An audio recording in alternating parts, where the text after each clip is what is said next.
अथ द्वांत्रिंशोऽध्याय। सती के दग्ध होने का समाचार सुनकर कुपित हुए शिव का अपनी जटा से वीरभद्र और महाकाली को प्रकट करके उन्हें यज्ञ विध्वंस करने की आज्ञा देना।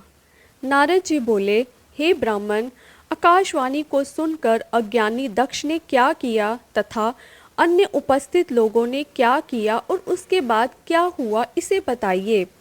हे महामते, भृगु जी ने मंत्र बल से पराजित होकर शिव जी ने गणों के साथ क्या किया तथा वे कहाँ गए, ये सब आप मुझे कहिए। ब्रह्मा जी बोले, हे नारद, आकाशवाणी सुनकर समस्त देवता आदि आश्चर्यचकित हो गए। वे मोहित होकर जहाँ तहाँ खड़े हो गए और कुछ भी न बोल सके। भृगु जी के मंत्र बल से जो वीर शिवगण बच गए थे, वे भागते हुए शिव की शरण में गए।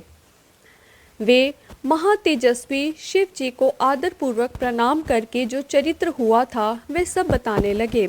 गण बोले, हे देवदेव, हे महादेव, शरण में आए हुए हम लोगों की रक्षा कीजिए और हे नाथ, आदरपूर्वक सती जी का चरित्र विस्तार से सुनिए। हे महेश्वर, अभिमान से युक्त दुरात्मा दक्ष ने तथा देवताओं ने सती का अपमान तथा अनादर किया। महाअभिमानी दुष्ट दक्ष ने अपने यज्ञ में आपको भाग नहीं दिया, देवताओं को भाग दिया, किंतु आपके विषय में उच्च स्वर से दुर्वचन भी कहा। हे प्रभु, उसके बाद यज्ञ में आपका भाग ना देखकर सती जी कुपित हो गई और उन्होंने अपने पिता की बार बार निंदा करके योग मार्ग का अवलंबन कर अपने शरीर को भस्म कर लिया।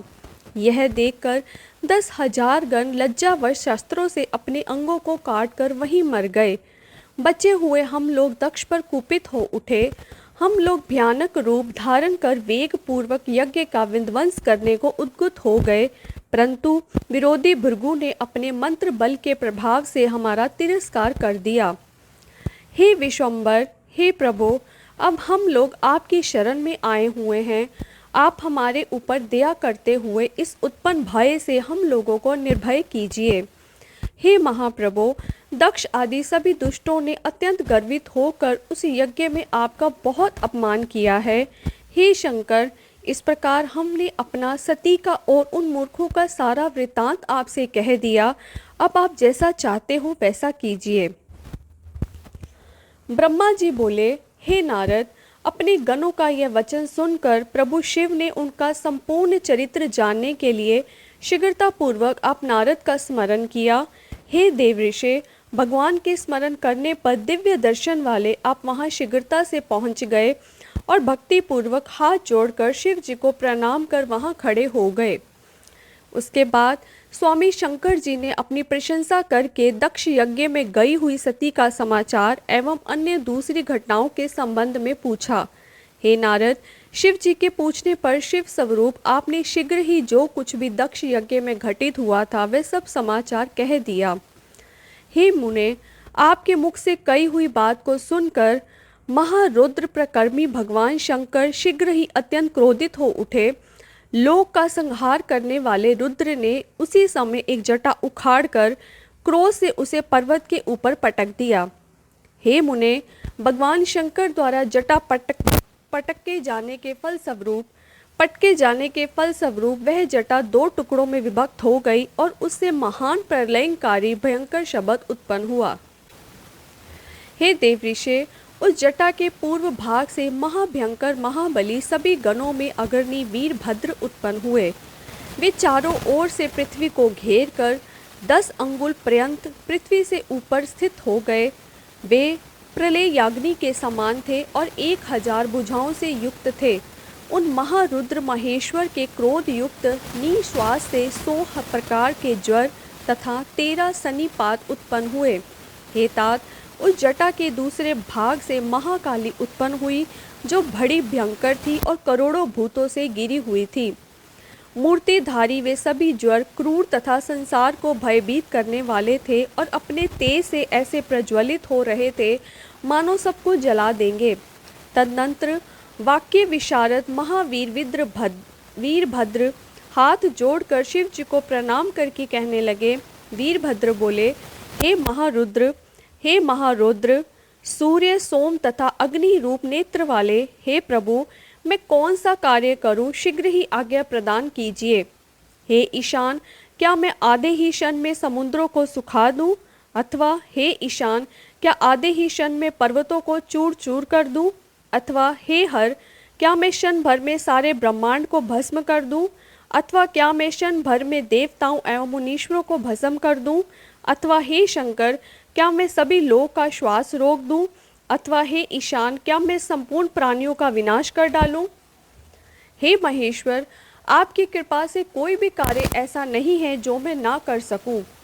प्रकर्म में मेरे समान ना कोई हुआ है और ना ही कोई होगा। हे प्रभु, आप मुझे जिस कार्य के लिए जहाँ भी भेजेंगे, मैं आपकी कृपा से उस कार्य को शीघ्र ही सिद्ध कर दूंगा।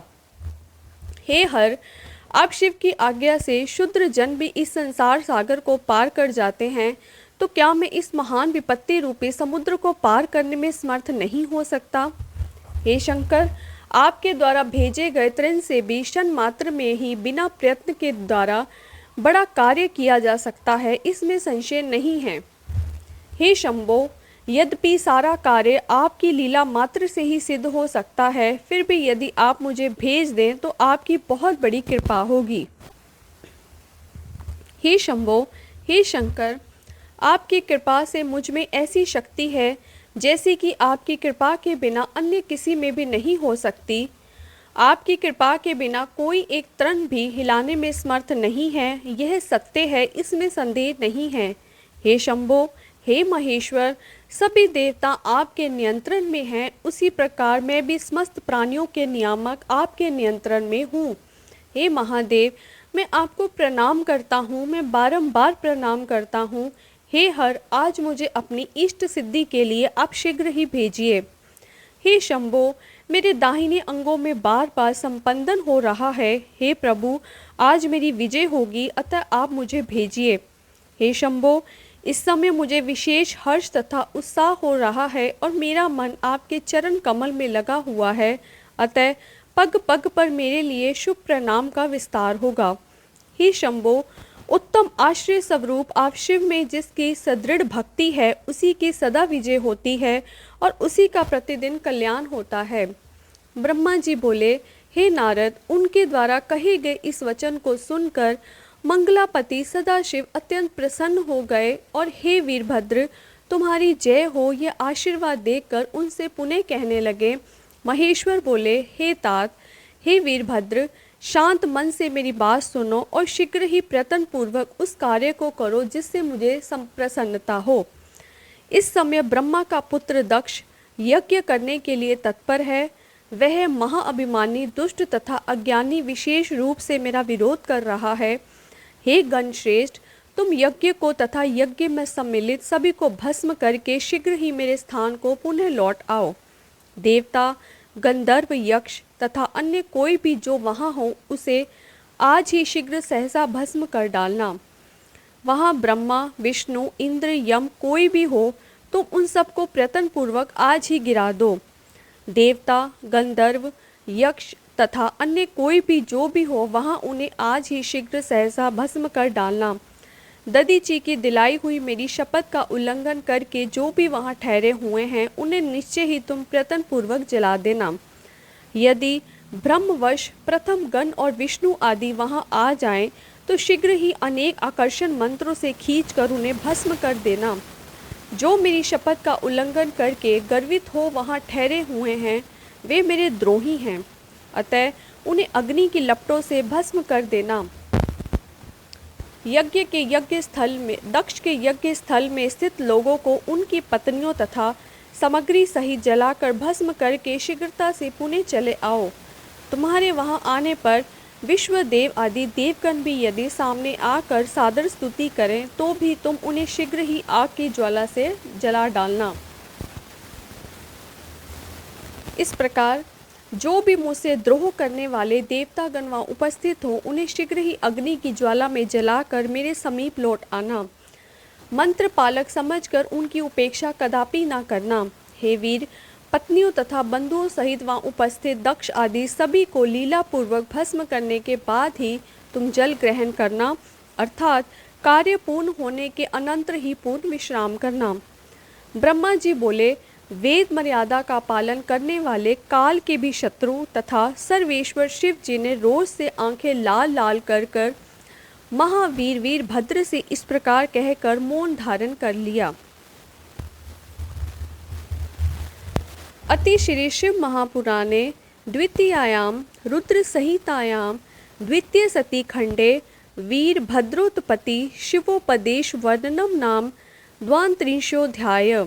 इस प्रकार श्री शिव महापुराण के अंतर्गत द्वितीय रुद्र संहिता के द्वितीय सती खंड में वीरभद्र की उत्पत्ति और उन्हें शिव का उपदेश वर्णन नामक 32वां अध्याय पूर्ण हुआ। हर हर महादेव।